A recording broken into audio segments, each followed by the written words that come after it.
50% of India's present COVID-19 cases are coming from as many as 15 cities and districts from across India, including Assam's Kamrup Metro. The central government has said the present trend indicates that COVID-19 cases are spilling over into newer locations, according to a media report.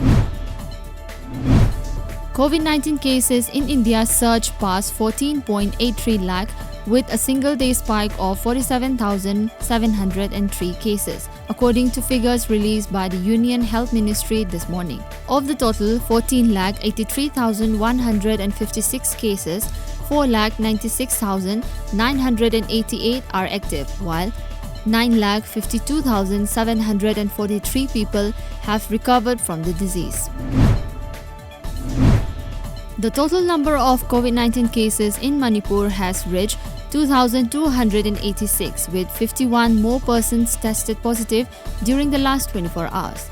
According to COVID-19 Command Control Room latest update, the fresh cases were confirmed at the Virus Research and Diagnostic Laboratories (BRDLs) of Regional Institute of Medical Sciences RIMS, Jawaharlal Nehru Institute of Medical Sciences JNIMS, and Thawbal District Hospital. Nungba village youth and village leaders today blocked National Highway 37 in protest against the failure of the Manipur State Drivers Union to fulfill the agreement on the killing of Gaihumlung Kamai of Nungba under Nonne district.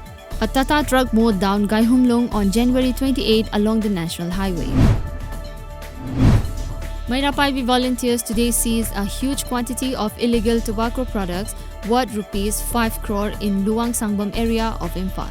Mairapaibi volunteers and local residents near a hill in Luang Sangbam area later destroyed the seized items. Manipur police, including traffic personnel, have been strictly monitoring the enforcement of lockdown across the state, including Imphal City.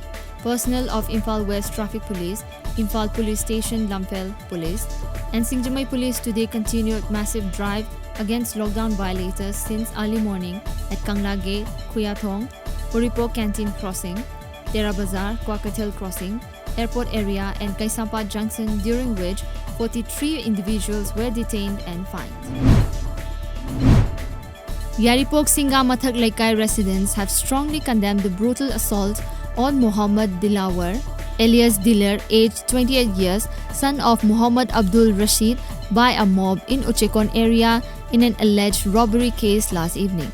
According to our Thawbal correspondent, Muhammad Dilawar is a differently abled man, and that his family had filed a missing complaint at Yaripok police station after he failed to return since he left home last morning.